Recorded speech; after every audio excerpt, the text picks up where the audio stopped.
콘테 감독 이후 전문 세트피스 코치가 없는 토트넘은 또 다시 필드골은 0골이지만 세트피스로만 2골을 먹히며 패배했다.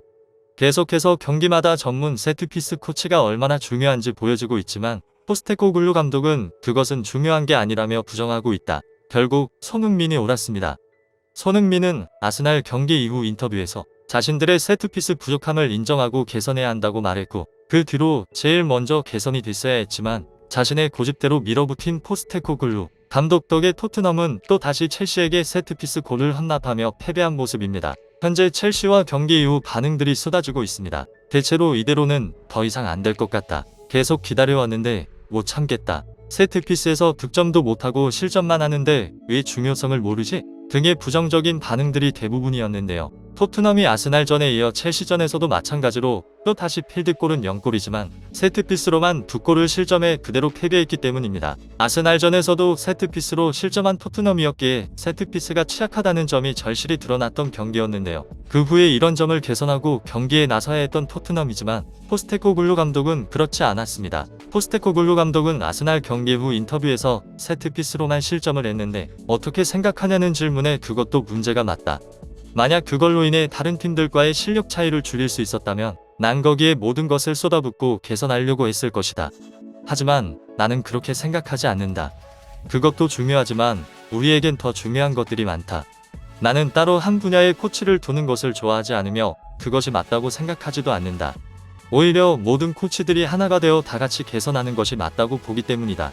라고 답변을 하며 세트피스의 중요성에 대해 그렇게 개의치 않아 하는 모습이었는데요. 결국 세트피스의 중요성에 대해 깨닫지 못한 토트넘은 또 다시 첼시에게 세트피스로 패배하며 리그 3연패를 하게 되었습니다. 토트넘이 리그 3연패를 하면서 포스테코글루 감독을 경질해야 한다는 얘기와 첼시 전 경기 후 인터뷰까지 자세히 한번 살펴보겠습니다. 토트넘이 영국 런던에 위치한 스탠포드 브리지에서 열린 첼시와의 2023-24 시즌 잉글리시 프리미어리그 원정 경기에 0대2로 완패했습니다. 첼시 원정 패배로 토트넘은 또다시 승점 60점을 그대로 유지하며 한 경기 더 치른 4위 빌라와의 격차 줄이기에 실패했는데요. 이제 토트넘의 4위 진출 확률은 1%대로 떨어지고 말았습니다. 토트넘에겐 현재 남아있는 경기가 모두 빅경기일 정도로 다 중요한 경기이지만 그 중에서도 첼시 경기는 아스날전과 같이 런던 더비로 불리는 라이벌 경기였기에 더욱 중요한 경기였는데요. 북런던 더비에서 패배한 토트넘이었기에 연패를 끊어야 했던 토트넘이지만 그렇지 못했습니다. 토트넘은 첼시 원정에서 마지막으로 이긴 경기가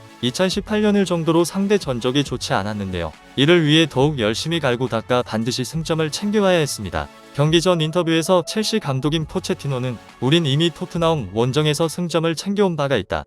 이번엔 첼시 홈인 만큼 무조건 승점을 딸 자신이 있고 현재 우리 팀이 우승 경쟁을 할 위치는 아니지만 토트넘만큼은 이길 자신이 있다. 손흥민은 내가 발굴했고 그 누구보다 내가 잘 알고 있기 때문이다.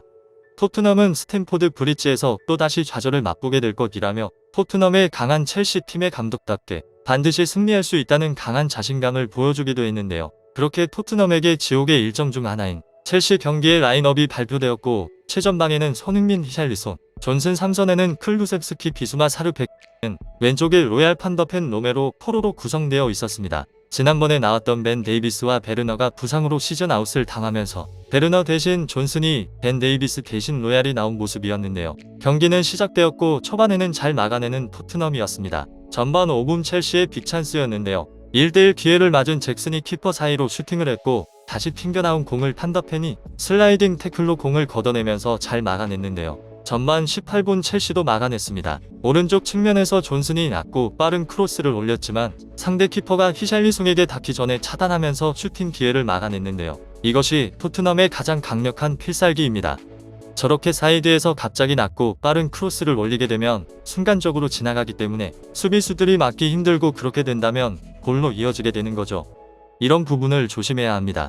전반 24분 첼시의 선제골이 나왔습니다. 첼시의 프리킥 상황에서 박스 안으로 크로스를 올렸고 찰로바가 정확히 머리에 맞추면서 골망을 흔든 것인데요. 이 과정에서 존슨을 막았다는 것과 오프사이드 위치에 대해 VAR 진행했지만 이상이 없다는 판정이 나오면서 그대로 득점으로 인정됐습니다. 토트넘이 또다시 아스날전에 이어 세트피스로 실점합니다.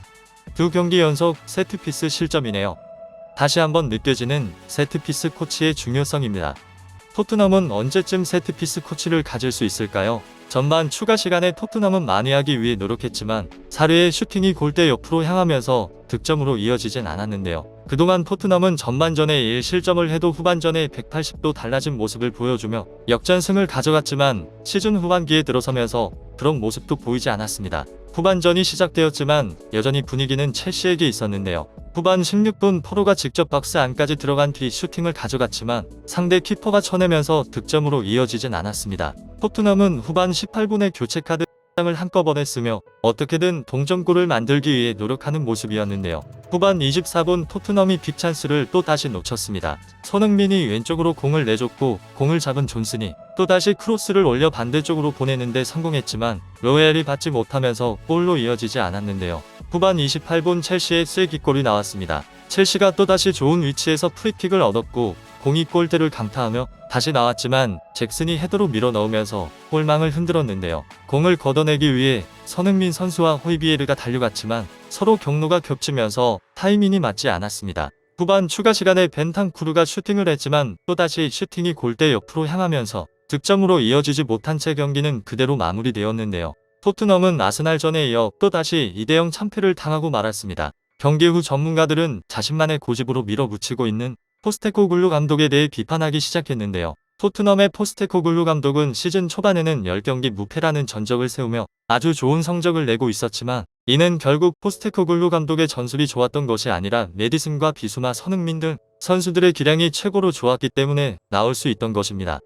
시즌 후반에 접어든 지금은 핵심 선수들의 기량이 떨어져 버렸고 결국 이런 것들이 경기력 부진으로 나타난 것이죠. 이럴 때 감독이 해야 할 것이 선수들의 특성에 맞춰서 전술을 짜 선수들의 기량이 다시 좋아질 수 있게, 팀의 경기력이 좋아질 수 있게 해야 하는데 포스테코글루 감독은 전술을 선수들에게 맞추는 것이 아닌 그저 자신만의 철학과 고집으로 난 이렇게 할 거니까 너네들이 맞춰 라고 강요하는 상황인 거죠. 사실 이런 조짐은 시즌 초반에도 있었습니다. 토트넘이 시즌 초반에 좋은 성적을 거둘 때에도 경기를 지켜보면 그 당시에는 토트넘이 공격을 잘했던 것도 맞지만 수비 부분에서는 지금과 비슷했습니다. 그 당시에는 토트넘이 수비를 잘해서 지금같이 실점을 안 한 것이 아니라 상대팀들이 공격을 잘 못했기 때문에 실점을 안 한 거라고 볼 수 있습니다. 지금은 시즌 초반부터 지금까지도 단 하나의 전술만 쓰고 있기 때문에 모든 팀들이 대처법을 다 알고 있어 전술이 다 읽혀 이런 결과가 나오는 거죠. 라고 말하며 포스테코글루 감독은 전술의 유연성이 없다며 비판했는데요. 첼시와의 경기 후 무엇이 문제라고 생각하냐는 질문에 또다시 포스테코글루 감독은 우리 축구에는 신념과 긍정적인 사고 방식이 부족했다. 공이 있는 상황과 없는 상황에서 유연함과 공격성이 전혀 없었다. 우리는 전반적으로 경쟁력이 부족했다. 우리가 받아들여야 할 마땅한 결과다. 라고 답하며 다른 경기를 패했을 때와 마찬가지로 무엇이 문제점인지에 대해서 구체적으로 해결책과 원인을 말하는 것이 아닌 선수들의 정신력, 우리의 신념 이런 마음가짐에 대해서 언급한 것인데요. 이를 본 현지 팬들은 이기면 토트넘이 발전하고 있다고 생각하고 지면 항상 선수들의 정신력과 우리의 방식이 부족했다. 이 말밖에 안 하네. 이젠 인터뷰를 안 봐도 무슨 말을 할지 알 것 같다. 제발 원인과 해결 방안을 제시해달라고. 나 진짜 더 이상 못 참겠어. 팀 리빌딩하는 첫 시즌이긴 하지만 왜 전술이 다 읽혀도 플랜 B가 없는 건데? 2경기 연속으로 세트피스에서만 실점했으면 그걸 개선할 생각해야지. 대체 뭘 개선하는 거야? 너무 답답하다. 이런다고 또 경질하면 우린 영원히 이 수준에 머무를 거야. 지금은 답답하고 힘들겠지만 다음 시즌에는 어떻게 바뀔지 두고 보자. 다음 시즌에도 이 전술만 들고 나온다면 그때 경질하는 게 맞다고 생각해 등의 반응을 보였습니다. 이처럼 토트넘은 시즌 초반 10경기 무패라는 전적이 무색할 정도로 매우 안 좋은 경기력을 보이며 리그 3연패를 하고 있는데 남은 경기를 어떻게 치를 것인지 귀추가 주목됩니다. 구독자가 2,000명이 될 수 있게 구독과 좋아요를 눌러주시면 영상 제작에 매우 큰 힘이 됩니다. 감사합니다.